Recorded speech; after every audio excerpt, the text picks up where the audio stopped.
ఈ రోజున అమ్మవారి సందేశం ఏమిటంటే గనక, బిడ్డ ఈ కథ విను, తెల్లవారేసరికి నీ జీవితంలో ఒక అద్భుతం అనేది జరుగుతుంది. నిర్లక్ష్యం చెయ్యకు అని అమ్మవారు అయితే అంటున్నారండి. ముందుగా ఈ వీడియోని పూర్తిగా చూస్తే మేము ఏం చెప్పబోతున్నామో మీకు అర్థమవుతుంది. వీడియో గనక మీకు నచ్చినట్లయితే లైక్ చెయ్యండి. మీ లైక్ మాకు సపోర్ట్ గా ఉంటుంది. ఇక ఆలస్యం చేయకుండా వీడియోలోకి వచ్చేద్దాం. మరి వారాహి అమ్మవారు ఈ రోజు అందించిన ఈ కథను విందామండి. పూర్వము ఒక ఊరిలో శివదేవుడు అనే గృహస్థుడు ఉండేవాడు. అతడు మహాశివ భక్తుడు. రోజు తమ ఊర్లో ఉన్న శివాలయానికి శివదేవుడు వెళ్లేవాడు. వట్టి చేతులతో వెళ్లకుండా బాగా కాచి చల్లార్చిన కుంచెడు పాలు ఆలయానికి పట్టుకుని వెళ్లేవాడు. శివునికి వాటిని నైవేద్యంగా ఆరగింపు చేసేవాడు. అలా భక్తితో స్వామికి నమస్కరించి ఆపై పాలను ఇంటికి తీసుకెళ్లేవాడు. ఇలా పరమ నిష్టతో ప్రతిరోజు కూడా కుంచెడు పాలను శివునికి ఆరగింపు చేసేవాడు. స్వామిని అర్చించేవాడు. ఉన్నట్టుండి ఒకనాడు శివదేవునికి భార్యతో కలిసి పొరుగురికి వెళ్లవలసిన పని అనేది ఏర్పడింది. దాంతో తను నిష్టగా చేసే శివ పూజ, శివునికి పాలని నివేదించే పని ఎలాగా అంటూ అతడు ఆలోచించసాగాడు. ఇంట్లో అందరికన్నా చిన్నదైన కూతుర్ని దగ్గరకు పిలిచాడు. పాప, మేము ఊరికి వెళ్తున్నాం. ఊరు నుంచి తిరిగి వచ్చేదాకా ఇంటి దగ్గరనే జాగ్రత్తగా ఉండు. ఇంకొక ముఖ్యమైన పని, అది ఏమిటి అంటే గనక, మనం రోజు శివాలయంలో శివునికి పాలను ఆరగింపు చేసేవాళ్లము. ఆ పని కూడా నువ్వే చెయ్యాలి తల్లి అని చెప్పి జాగ్రత్తగా కాచి చల్లార్చిన మంచి గోవు పాలను కుంచెడు కొలిచి పాత్రలో పోసుకుని గుడికి వెళ్ళాలి. అక్కడ స్వామికి ఆ పాలను అర్పించాలి. వెళ్తావు కదూ, ఇది మన నియమము. తల్లి, వ్యర్థము అనేది కానివ్వకు. ఆటలను పాటలను అటూ ఇటూ పరిగెత్తకుండా, సహవాస కత్తెలతో ఊరంతా కూడా తిరగకుండా ఇంటి పట్టునే ఉండి చెప్పిన పని చెయ్యమ్మా. మర్చిపోవు కదా, మా బంగారం కదూ అని గడ్డం పట్టుకుని బతిమలాడి మరి తన కూతుర్ని బుజ్జగించి మరీ చెప్పాడు. అలా గుడికి వెళ్లే పని పాపను అప్పగించాడు. శివదేవుడు పాప కూడా సరేనంది. శివదేవుడు భార్యతో కలిసి వెళ్లాడు. మరుసటి రోజు పాప చాలా ఉత్సాహంగా ఉల్లాసంగా స్నానాదులు ముగించుకుని మంచి గోవు పాలను మరగా కాచి చల్లార్చి సరిగ్గా కుంచెడు పాలు కొలుచుకుని గిన్నెలో పోసుకుని గిన్నె చేత పట్టుకుని తను కట్టుకున్న పల్చటి కొంగుని పాల మీద కప్పి సరాసరి గుడికి చేరింది. గర్భాలయంలో కొలువై ఉన్న శివలింగమూర్తి ఎదుట పాల గిన్నెను ఉంచి 2 చేతులు ఎత్తి స్వామికి మొక్కింది.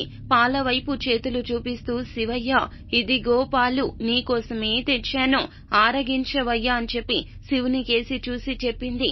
ఎదురుగా నిలబడితే ఎలా తాగుతాడు అంటూ కాస్త పక్కకు జరిగి చాటుకు నిలబడింది. కాసేపు నుంచుని అలా చూడసాగింది.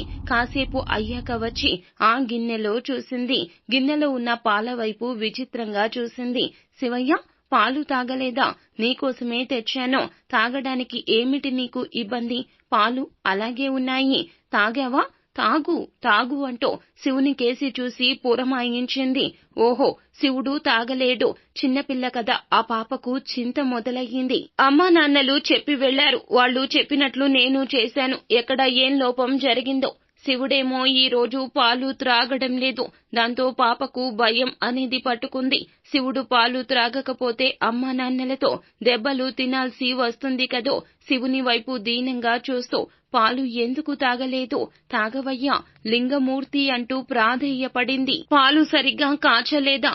లేదా రుచిగా లేవా? సద్దిపాలు అని అనుకుంటున్నావా? పొద్దుందన లేక పొగ వాసన వస్తుందా? నీళ్లు కలిపాననా? ఆవు పాలు కాదనా? పోనీ ఆకలిగా లేదా? మొగం మొత్తిందా? కుంచెడు లేవని నేనేమైనా వీటి మీద మనసు పెట్టుకున్నానా? ఈ చిన్నపిల్ల తెస్తే నేను తాగాలా అని కోపంగా ఉందా? ఎందుకు తాగవయ్యా అంటూ నిలదీయడం మొదలు పెట్టింది. పరమశివుడు పసిపాపను చూసి, ఏమిటి ఈ సతాయింపు?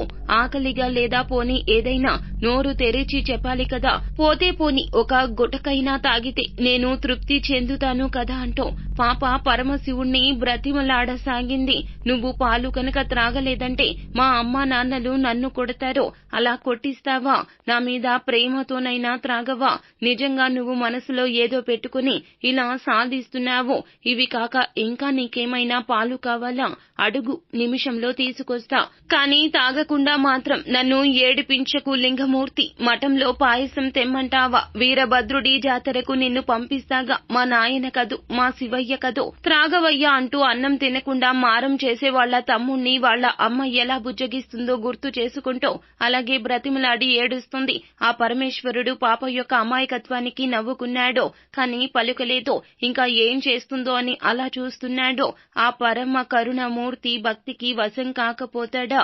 ఆయన పరీక్షిస్తూ ఉన్నాడో. పాప కింద పడి అల్లరి చేస్తూ గిలగిలా కొట్టుకోసాగింది. ఈ శివుడు పాలు త్రాగమంటే బెల్లం కొట్టిన రాయిలా ఉన్నాడో. నాన్నగారు వస్తే నన్ను కోపగిస్తారు అని చెప్పి ఏడవసాగింది.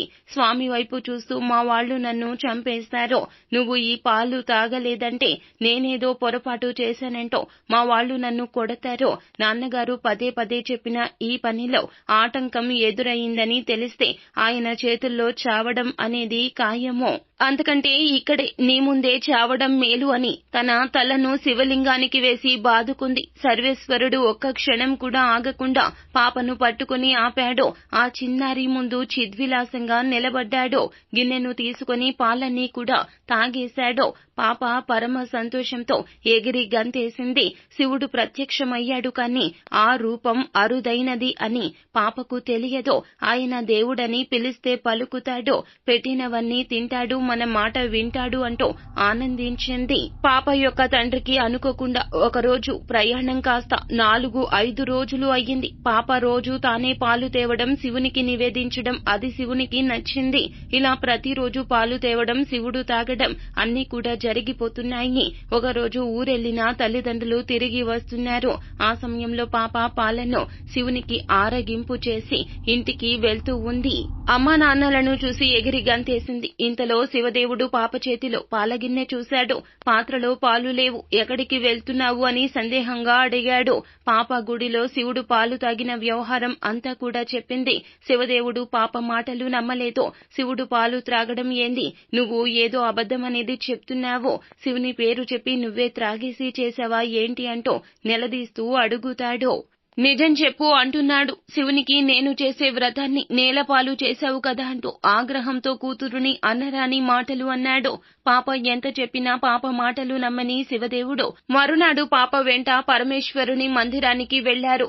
రోజుటిలాగే పాప పాలను శివుని ముందు ఉంచింది. లింగమూర్తి ఆరగించవయ్యా అని పిలిచింది. స్వామి పలకలేదు. అప్పుడు శివదేవునికి పట్టరాని కోపం అనేది వచ్చింది. ఓసి, రోజు పాలు తాగే శివుడు ఇవాళ త్రాగలేదే, చూడని కూడా చూడలేదు. కన్న తండ్రిని అబద్ధపు మాటలతో మోసం చేస్తావా? ఎన్ని కథలు చెప్పి మోసం చేశావే పాపిష్టిదన్నా. ఎంత శివద్రోహం చేశావే. శివునికి తెచ్చిన పాలను నీ పొట్టలో పోసుకున్నావా? ఉండు, నీ పని చెబుతా. ఎంత నాటకం ఆడావే. నిన్ను ఊరికే వదలను, వదిలిపెట్టను అని నీ పొట్ట చీలుస్తా అంటూ ఆక్రోశంతో పాప మీదకు ఊరికాడు ఆ తండ్రి. పాప భయంతో వణికిపోయింది. ఎటు వెళ్లాలో తెలియక గట్టిగా ఏడుస్తూ హా లింగా అంటూ లింగ స్వరూపాన్ని గట్టిగా పట్టుకుంది. ఇదిగో నేను ఉన్నాను అంటూ భయపడకు. అత్యంత దయతో మహాలింగమూర్తి పాప మీద వాత్సల్యంతో తన యొక్క వక్షస్థలాన్ని తెరిచాడో. పాప అందులోకి చొరబడింది. తండ్రి వెంట పడుతూ పాప వెంట్రుకలను చిక్కించుకున్నాడో. ఎక్కడికి పోతావే అంటూ యువతలకి తనని లాగబోయాడు. అప్పటికే పాప శివునిలో ఐక్యమైపోయింది. వెంటనే ఆ దివ్యలింగము ఆ పాప మాయమైపోయింది. ఎంతో నిశ్చలమైనది ఆ పాప యొక్క భక్తి. అమాయకత్వము అదే శివునికి ఇష్టమైనది. అందుకే తండ్రిని కాదని తన యొక్క కూతురుని బిడ్డకు దర్శనమిచ్చాడో, తనలో ఐక్యం చేసుకున్నాడో. దానికి ఇంతకన్నా నిదర్శనం ఏముంది? ఆనాటి నుండి ఆ పాప గోడ గూచి అనే పేరుతో స్తుతించబడింది. ఈ కథ ఎవరైతే వింటారో వాళ్ల జీవితంలో శివయ్య అనుగ్రహంతో, ఆ పార్వతీ పరమేశ్వరుల అనుగ్రహంతో మీరు అనుకున్న కోరిక అనేది తప్పకుండా నెరవేరుతుంది. మీ జీవితంలో గొప్ప గొప్ప మార్పులు కూడా ఆ శివయ్య తండ్రి అనుగ్రహం వల్ల తప్పకుండా మీ జీవితంలో మీరు అనుకునే కోరిక నెరవేరి తీరుతుంది. ఈ కథ విన్న వారికి అందరికీ కూడా మంచి ఫలితాలు దక్కుతాయి.